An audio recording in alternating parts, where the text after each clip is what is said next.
Hello दोस्तों, स्वागत करता हूं आप सभी का अपनी क्लासेस पे। तो आज की क्लास जीके जीएस की के लिए आप सभी दोस्त रेडी हैं? एक बार जल्दी से सभी दोस्त जो हैं वो ज्वाइन हो जाइए और एक बार कमेंट करके जल्दी से बता दीजिए कि आवाज़ जो है आपको क्लियर आ रही है कि नहीं आ रही है। आवाज़ क्लियर है, दिख प्रॉपर रहा है आपको, स्क्रीन में कोई इशू तो नहीं? ठीक है, तो चलिए अपनी क्लास की तरफ बढ़ते हैं। आज की जीके जीएस की, जैसे आप सभी भाइयों को मालूम है, हम जीके जीएस की सीरीज़ लेके चल रहे हैं। ठीक है, तो आज वही सीरीज़ का एक और पार्ट जो है आपके सामने आ चुका है। तो बिना ज़्यादा टाइम वेस्ट किए हम स्टार्ट करेंगे अपनी आज की क्लास। और आप सभी को कुछ कॉमन सी चीज़ें पता है। 15+ का टारगेट आप भी आज लेके चलिएगा। ठीक है, 15+ का टारगेट दे रहा हूँ। जिस जिस बच्चे के होते जाएंगे कमेंट बॉक्स में बताना है आप सभी को, और ट्राई कीजिएगा कि साथ साथ में आंसर्स भी देते जाएं। तो बाकी बातें बीच में होती रहेंगी क्लास में। तो फर्स्ट क्वेश्चन की तरफ हम आज का देखते हैं अपना। इन्होंने पूछा है कि total members who participated in election of president called.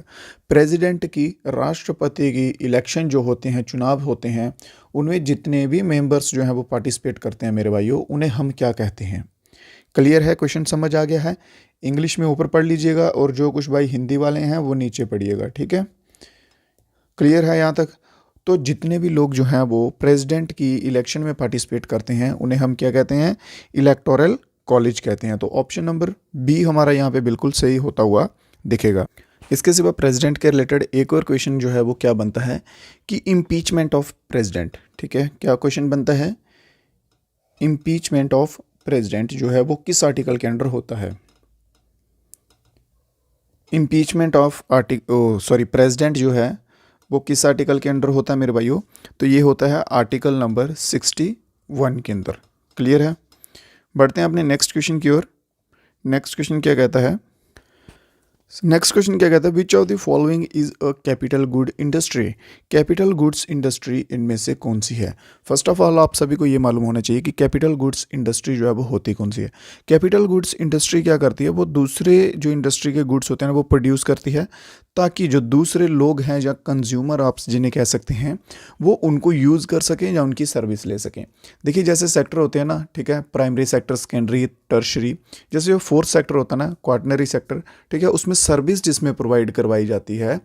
Clear है? तो सर्विस वाला जो सेक्टर होता है वो जो है वो ये कैपिटल गुड इंडस्ट्रीज प्रोवाइड करती हैं। ठीक है, जिनमें ये मैन्युफैक्चर करती हैं चीज़ों को और आगे सर्विस जो है वो प्रोवाइड होती है। तो इसमें हमारा सही आंसर क्या रहेगा? ऑप्शंस पढ़ते हैं। मैन्युफैक्चरिंग ऑफ टूल्स बिल्कुल नहीं, टेलीविज़न का नहीं, डाइज नहीं, manufacturing of plants and machineries बिल्कुल सही रहेगा। ऑप्शन नंबर बी हमारा। वो क्या करते हैं? प्लांट्स एंड मशीनरीज जो हैं उनको करते हैं। प्लांट्स ये पेड़ पौधों वाले प्लांट्स नहीं हैं, ठीक है, ये वो प्लांट्स नहीं है, ये इंडस्ट्रियल प्लांट्स जिन्हें बोलते हैं, ये वो प्लांट्स हैं। नेक्स्ट क्वेश्चन देखते हैं इसी के साथ अपना। नेक्स्ट क्वेश्चन क्या कहता है? Jainism and Buddhism originated during which period. Jainism और बुद्धिज़्म आप सभी को मालूम है, इस धर्म के ऊपर क्वेश्चन आते ही आते हैं, और मोस्टली जो है जो आते हैं क्वेश्चन किसके ऊपर? बुद्धिज़्म के ऊपर, जो इंपॉर्टेंट टॉपिक बन जाता है। ठीक है, तो बुद्धिज़्म और जैनिज़्म जो है ये इन्होंने पूछा है कि कौन से पीरियड में आए थे। क्या अर्ली वैदिक पीरियड में थे, इंडस वैली सिविलाइजेशन में थे, कि लेटर वैदिक में थे, या फिर ऊपर में कोई ऑप्शंस में थे? दो से ज़्यादा हैं, एक से ज़्यादा ऑप्शन में है। देखिए सिंपल हम इंडस वैली सिविलाइजेशन को तो कट कर सकते हैं भाई, क्योंकि इंडस वैली सिविलाइजेशन में कोई नहीं थे। ठीक है, फिर उसके बाद बचते हैं ये दो ऑप्शन। अब इनमें हमें कन्फ्यूज़न है। अर्ली वैदिक पीरियड में नहीं होंगे, क्योंकि अर्ली वैदिक पीरियड में जो है वो और ही लेवल की चीज़ें चल रही थी। उस टाइम पे हिंदुज़म जो है वो बहुत फ्लरिश कर रहा था। ब्राह्मणिज़म हम कह सकते हैं, उस टाइम पे उसे ब्राह्मणिज़म कहा जाता था। ठीक है, ब्राह्मणिज़म जो है वो बहुत ही अपनी पीक पे था, टॉप पीक पे था।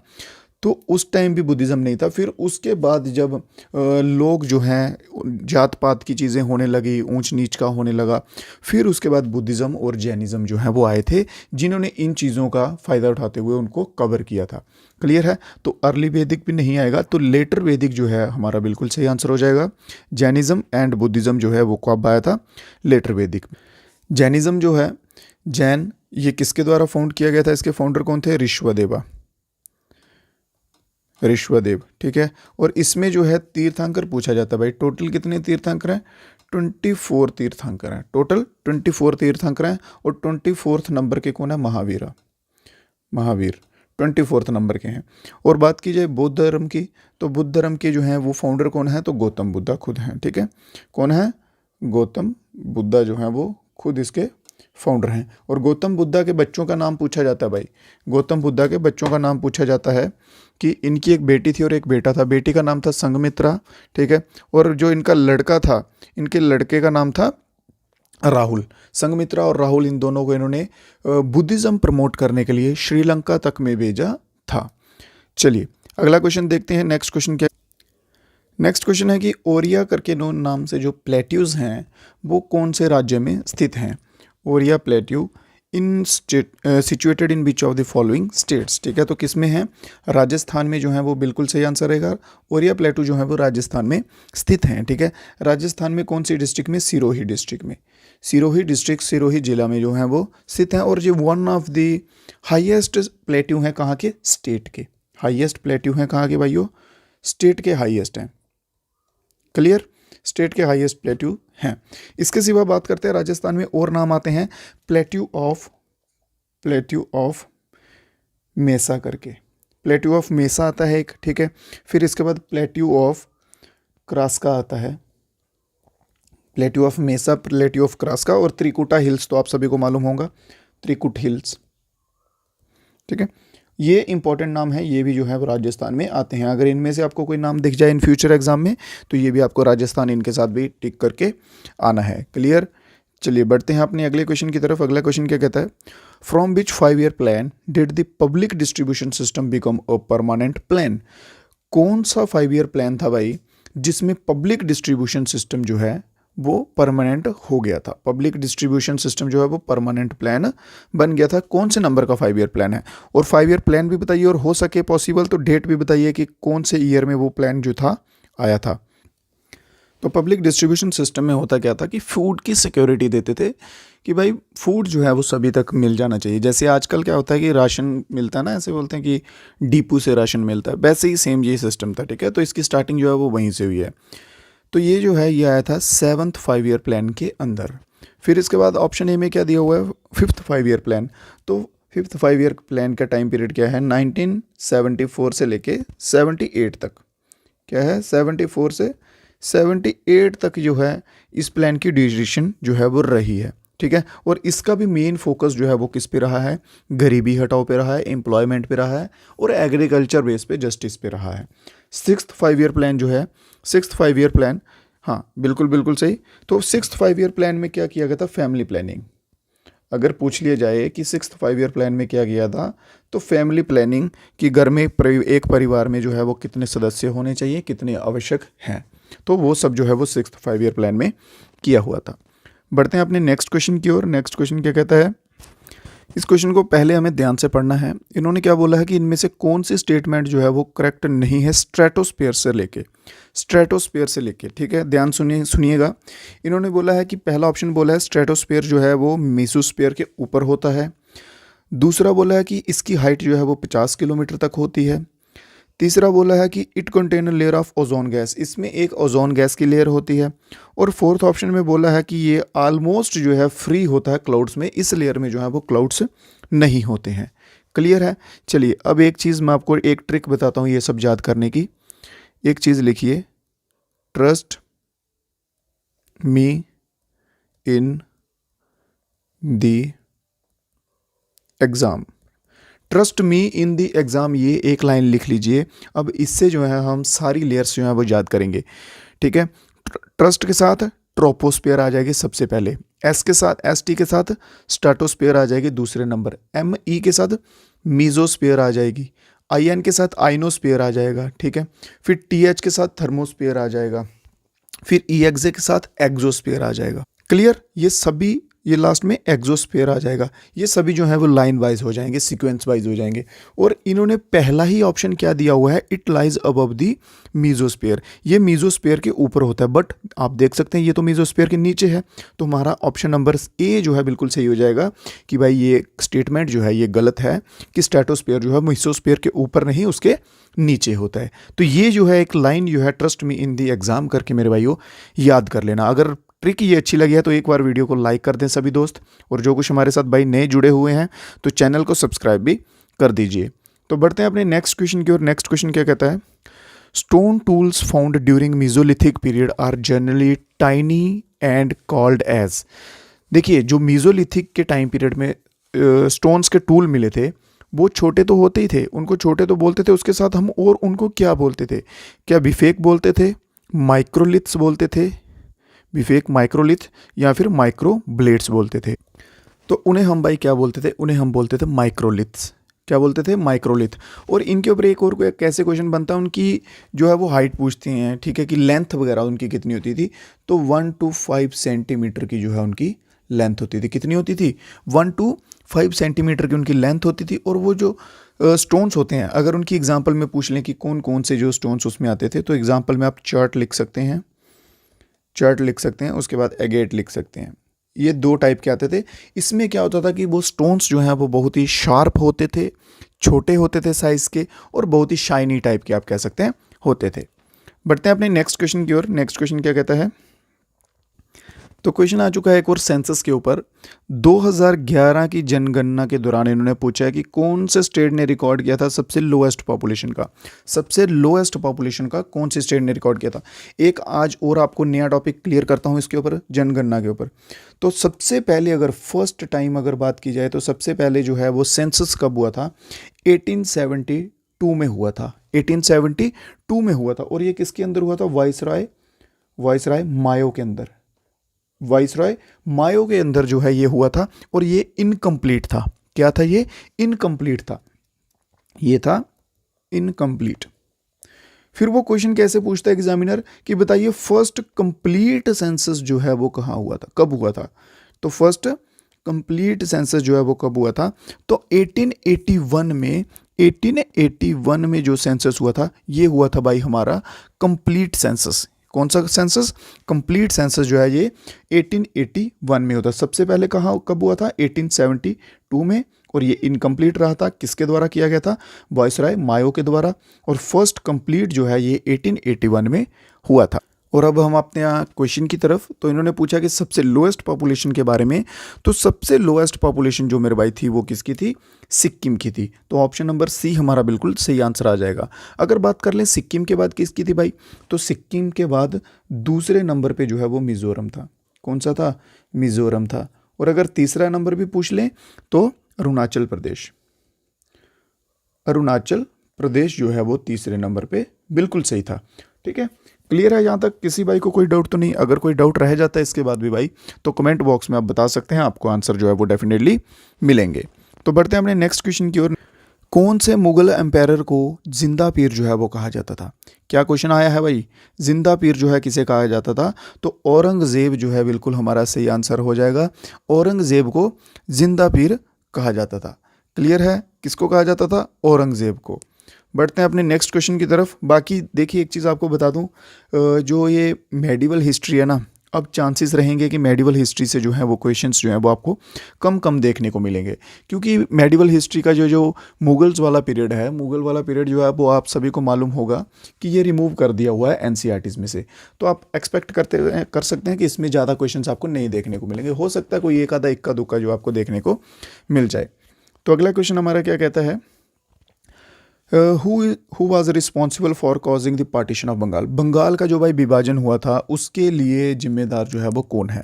सबसे पहली बात आती है कि बंगाल का विभाजन हुआ कब था, तो 1905 में जो है बंगाल का विभाजन हुआ था, सबसे पहली बात।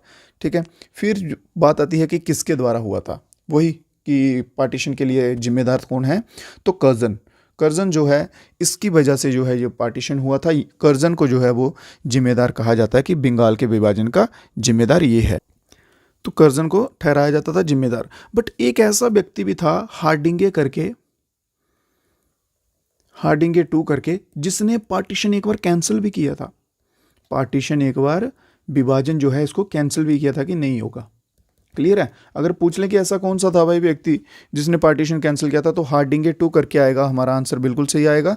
और अगर पूछ लिया जाए कि कौन था भाई इसके लिए जिम्मेवार, तो कर्जन जो है ऑप्शन नंबर ए हमारा बिल्कुल सही बैठेगा। और कब हुआ था, 1905 में जो है वो हुआ था। अगला प्रश्न, नेक्स्ट क्वेश्चन क्या कहता है, एज पर यूनियन बजट 2023-24 के according how many farmer have benefited under PM किसान सम्मान निधि। पीएम किसान सम्मान निधि के अंदर 2023-24 में कितने फार्मर्स जो हैं जिनको फ़ायदा पहुंचा है। तो डाटा के अकॉर्डिंग क्या बताया जाता है कि 11.4 करोड़ जो फार्मर हैं जिनको इसका बेनिफिट मिला है। इसमें क्या होता है कि गवर्नमेंट जो है वो किसानों के खाते में आई थिंक 2 के 3 महीनों का कुछ 2-3 हज़ार रुपये डालती है। एक तो ये स्कीम है इसके रिलेटेड। क्लियर। तो बढ़ते हैं नेक्स्ट क्वेश्चन की तरफ अपने। नेक्स्ट क्वेश्चन क्या कहता है, which among the following dance is also known as Ekaharya where one dancer take on many roles in single performance. भाई इनमें से कौन सा डांस है जिसे इकारिया भी कहा जाता है, ठीक है, और उसमें एक डांसर जो है वो बहुत ही अलग अलग रोल्स भी जो है वो प्ले कर लेता है। इकारिया डांस में कौन सा डांस फॉर्म है जिसमें अलग अलग रोल्स जो है वो प्ले किए जाते हैं। आपको हिंट के लिए बता दूं, जल्दी से अभी कमेंट बॉक्स में आंसर आने दीजिए कि वो डांस जो है वो सबसे ओल्डेस्ट क्लासिकल डांस है इंडिया का। इंडिया का सबसे ओल्डेस्ट क्लासिकल डांस है जिसे इकारिया कहा जाता है, और उसमें सिंगल डांसर जो है वो अलग अलग फॉर्म्स जो है वो परफॉर्म करता है।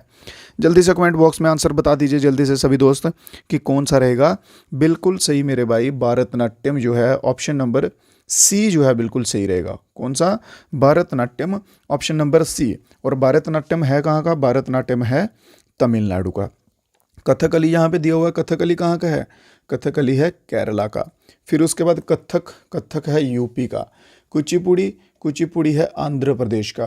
कहाँ का? आंध्र प्रदेश का कुचिपुड़ी हो जाएगा। बाकी सभी डांसेस आपको क्लियर हैं। तो बढ़ते हैं नेक्स्ट क्वेश्चन की तरफ। साथ साथ में दोस्तों वीडियो को लाइक करते जाइए सभी दोस्त। अगर क्वेश्चन अच्छे लग रहे हैं, समझ आ रहे हैं, रेलिवेंट लग रहे हैं तो वीडियो को ज़रूर लाइक कीजिएगा, और हो सके तो कमेंट बॉक्स में अपना रिव्यू जो है वो 1 मिनट का टाइम निकाल के, 10 सेकंड का टाइम निकाल के रिव्यू ज़रूर दे दीजिएगा।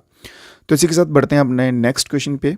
अगला क्वेश्चन हमारा जो है वो क्या कहता है, Lovlina Borgohain is associated with which sports. Lovlina जो है ये किस स्पोर्ट से संबंधित है? भाई इनका नाम अभी पीछे रहा था, ठीक है, जल्दी से बता दीजिए जल्दी से। तो ये बॉक्सिंग 69 केजी की कैटेगरी, कौन सी कैटेगरी? 69 केजी की कैटेगरी, और बॉक्सिंग से जो है ये संबंधित है लोवलिना। अगर बात की जाए लोवलिना जो है ये है कहाँ से, तो ये आती हैं असम से। कहाँ से आती हैं भाई?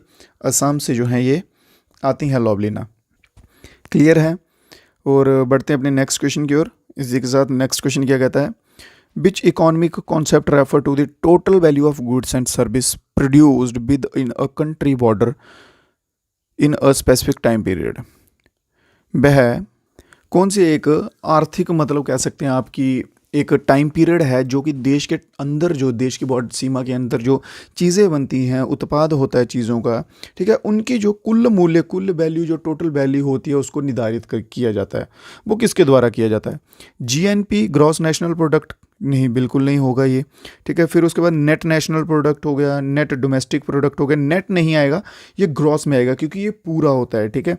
और नेट कौन सा होता है? मान लीजिए एग्जांपल के लिए बता दूं, अगर ये गैस सिलेंडर है, इसका वेट इन्होंने बताया है 50 किलो, और जो बीच में गैस भरी हुई है वो है 30 किलो।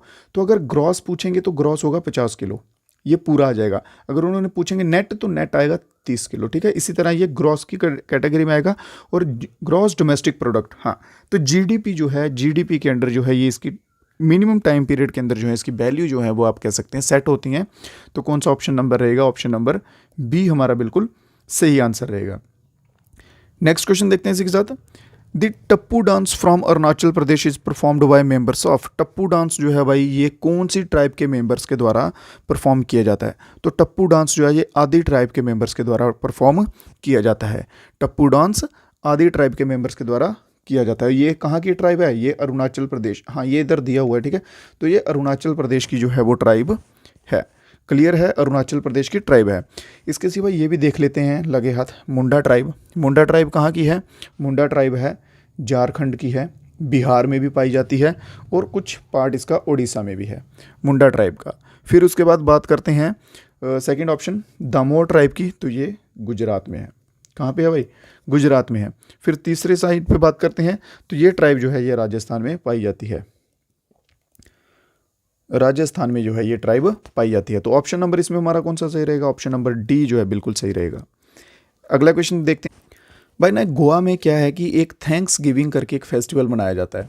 क्या? थैंक्स गिविंग करके एक फेस्टिवल मनाया जाता है जो कि गोवा में होता है। ठीक है, तो उससे जो है हम क्या कहते हैं, निम्नलिखित त्योहारों में से कौन सा धन्यवाद शापन त्यौहार है जो मुख्य रूप से गोवा में मनाया जाता है? तो उस फेस्टिवल का नाम है लदियाना। ठीक है, लदियाना जो है उस फेस्टिवल का नाम है, थैंक्स गिविंग फेस्टिवल करके हम उसको बुलाते हैं। क्लियर है। इसके सिवा जो है हॉर्नबिल जो है, हॉर्नबिल कहाँ का भाई? नागालैंड का। कहाँ का है हॉर्नबिल? नागालैंड का। बिहुला जो है वो बिहुला आपको करवाया हुआ है मैंने, बिहुला कहाँ का है? झारखंड का। झारखंड का बिहुला है। बिहुला की मैंने आपको एक चीज़ और बताई थी कि ये ना वो उस ट्राइब से आते हैं जो सांप वगैरह पकड़ते हैं और उनका जहर जो है वो निकालते हैं। याद होगा किसी बच्चे को तो बताया हुआ है मैंने, ठीक है, बिहुला का। फिर उसके बाद बात करते हैं मयोको की, तो ये कहाँ का है? अरुणाचल प्रदेश का। कहाँ का भाई? अरुणाचल प्रदेश का मयोको है। ठीक है, तो हमारा सही आंसर कौन सा हो जाएगा? ऑप्शन नंबर ए हो जाए, ए नहीं, ऑप्शन नंबर डी। ठीक है, लुधियाना जो है ये हमारा बिल्कुल सही आंसर हो जाएगा, जो कि थैंक्स गिविंग फेस्टिवल के नाम से मनाया जाता है। अगला क्वेश्चन क्या कहता है कि उस्ताद अलाउद्दीन खान जो एक फेमस इंडियन म्यूजिशियन हैं, उस्ताद अलाउद्दीन खान जो एक फेमस इंडियन म्यूजिशियन है, वो किस म्यूज़िक इंस्ट्रूमेंट से संबंधित हैं? तो ये भाई किससे संबंधित है? ये इंस्ट्रूमेंट है सरूद। अलाउद्दीन खान जो है वो किससे संबंधित है? सरूद से। एक हो सकेगा तो एक स्टैटिक्स जीके की जो है वो फुल क्लास या मैराथन टाइप आप कह सकते हैं, वो कर लेंगे किसी दिन लाइव आके, तो उसमें जो है आपको ये सब जो है वो कवर करवा देंगे। ठीक है, इसमें क्वेश्चंस किस टाइप के बनते हैं? डांस फॉर्म्स का पूछ लेते हैं, या किससे संबंधित हैं जो म्यूजिशियन है वो पूछ लेंगे, या उनके घराने पूछते हैं। मेनली क्या पूछते हैं? घराने। तो वो सब भी आपको कवर हो जाएगा, उसके लिए टेंशन मत कीजिए। ठीक है दोस्तों, तो आज की क्लास के क्वेश्चंस जो हैं वो हो चुके हैं, आज की क्लास डन हो चुकी है हमारी। सभी दोस्त जो हैं वो एक बार कमेंट सेक्शन में बता दीजिए कि आज की क्लास जो है आपको कैसी लगी है, इंटरेस्टिंग लगी है, कुछ नया सीखने को मिला है आपको इससे कि नहीं मिला है। ठीक है, और इसके सिवा रिव्यू वगैरह आप अपना दे दीजिएगा और क्लास को लाइक भी कर दीजिए। अगर कोई डाउट रहता है फिर भी तो नीचे व्हाट्सएप ग्रुप का लिंक दिया रहेगा, वो आप ज्वाइन कर सकते हैं। वहाँ पे आपको PDF हो गए जहाँ फिर कुछ अपडेटेड नोट्स वगैरह हो गए, वो आपको टाइम टू टाइम वहाँ पे अपलोड होते रहते हैं। तो दीजिए इजाज़त मेरे भाइयों, तब तक के लिए जय हिंद, जय भारत।